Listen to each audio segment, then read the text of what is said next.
أعوذ بالله من الشيطان الرجيم بسم الله الرحمن الرحيم قل إن كنتم تحبون الله فاتبعوني يحببكم الله صدق الله مولانا العظيم وصدق رسوله النبي الأمين المكين المسيح الكريم ونحن على ذلك لمن الشاهدين والشاكرين والحمد لله رب العالمين.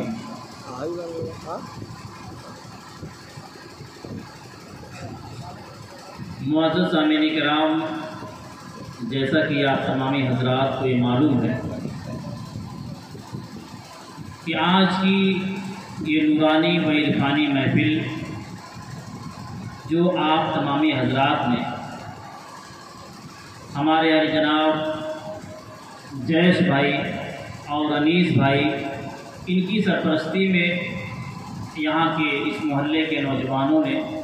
امام حسین کی الفت و محبت میں اس نورانی و عرفانی محفل کا اہتمام کیا. چونکہ یہ محفل بہت پہلے ہونی تھی، حالات سازگار نہ ہونے کی وجہ سے، پھر کچھ دنوں تک موسم درست نہ ہونے کی وجہ سے محفل آگے بڑھتی گئی، اور وہ حسین لمحہ، حسین پل،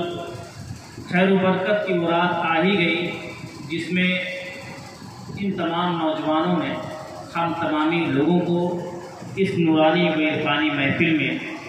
اپنے نامہ اعمال میں نیکیاں اکٹھا کرنے کے لیے بلایا. میں ان تمامی حضرات کا شکر گزار ہوں اور ساتھ ہی ساتھ ان تمامی کے لیے دعا گو ہوں کہ میرے رب حضرت امام حسین رضی اللہ تعالی عنہ کے صدقے فضیل ان تمام کو دنیا اور آخرت میں کامیاب و کامران فرمائے. تو حضرات، ابھی مجھ سے پیشتر آپ حضرات نے دو تقریریں سماعت کی ہیں، جس میں سے ہماری جماعت کے ایک بزرگ عالم دین حضرت مولانا اقبال صاحب قبلہ، آپ نے بہت ہی مختصر وقت میں ایک جامع اور معنی بہت ہی شاندار خطاب آپ نے ہم تمامی حضرات کے سامنے پیش کیا. اس کے بعد حضرت علامہ مولانا اعجاز صاحب قبلہ جو ہمارے چھوٹے بھائی ہیں، انہوں نے بھی اس محفل کی مناسبت سے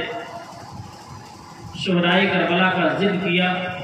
اور ساتھ ہی ساتھ ہمیں بہت ہی بہترین پیغام دیا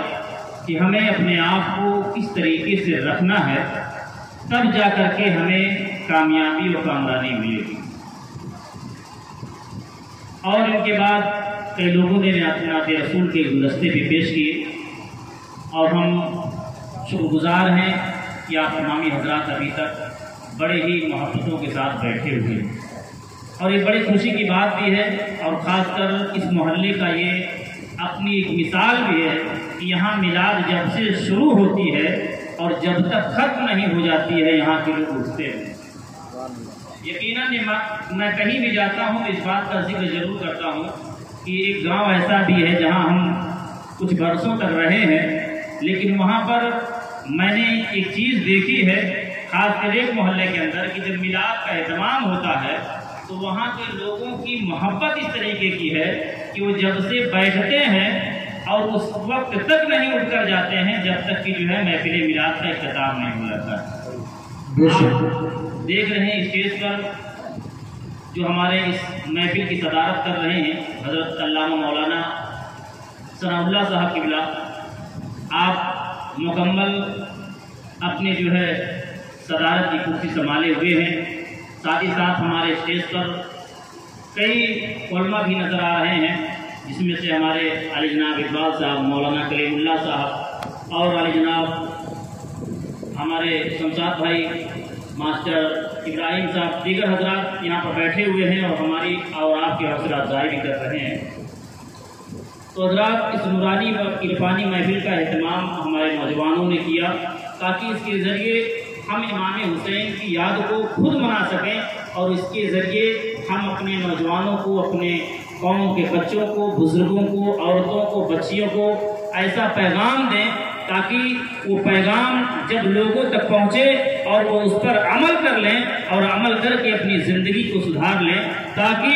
اگر اس میں بولی گئی بات، ایک بات پر بھی اگر کسی نے عمل کر لیا تو انشاءاللہ العزیز ہمارا یہاں پر آنا اور ہمارا بولنا، ان نوجوانوں کا اس محفل کا اہتمام کرنا سب کچھ قبول ہو جائے گا اور انشاءاللہ العزیز اسی کے صدقے میں ہماری اور آپ کی مغفرت ہو جائے گی۔ سبحان اللہ، سبحان اللہ۔ تو حضرات، یہ محفلیں جو ہوتی ہیں، جو محفلیں کرائی جاتی ہیں، اس کو آپ ہلکے میں نہ لیا کریں۔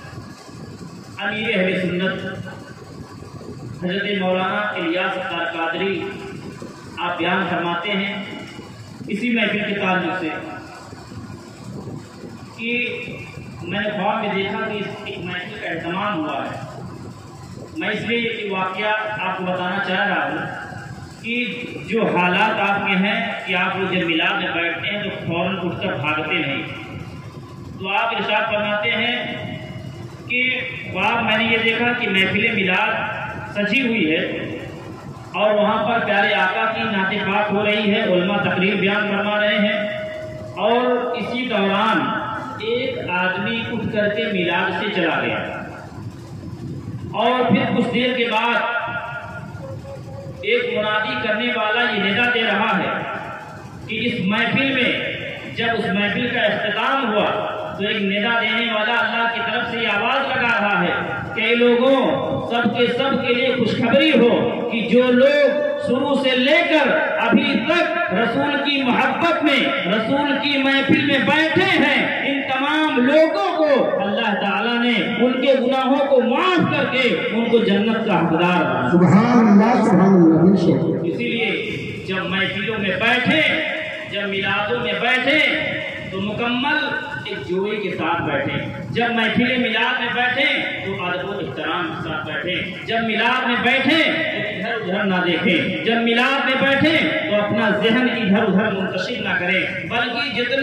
جتنی دیر تک ایسی محفلوں میں بیٹھیں تو مکمل یہ سوچ کر کے بیٹھیں کہ ہم اپنے آقا کی الفت و محبت میں بیٹھے ہیں، یہ سوچ کر کے بیٹھیں کہ ہم رسول اللہ کے پیار میں بیٹھے ہیں، یہ سوچ کر کے بیٹھیں کہ ہم رسول اللہ صلی اللہ علیہ وسلم کی محبت میں جتنی دیر یہاں بیٹھیں گے اتنی دیر تک نہ ہم زمین سے کھیلیں گے، نہ موبائل سے کھیلیں گے، نہ ادھر ادھر کی باتیں کریں گے، بلکہ جب تک ہم اس محفل میں بیٹھیں گے ہم غلام مصطفیٰ کی طرح بیٹھیں گے، اور جب یہاں سے اٹھیں گے تو غلام مصطفیٰ کی طرح اٹھیں گے۔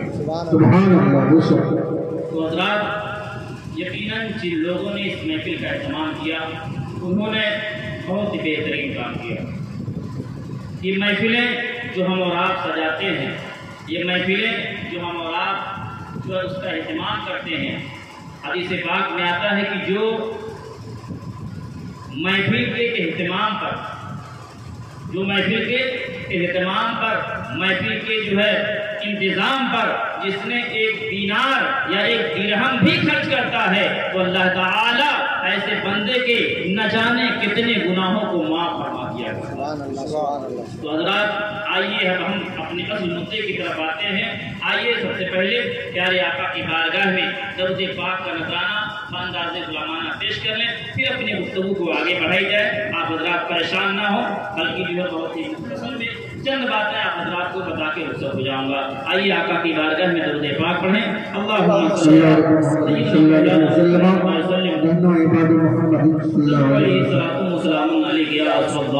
صلاۃ و سلام علیک یا حبیب اللہ صلی اللہ علیہ وسلم۔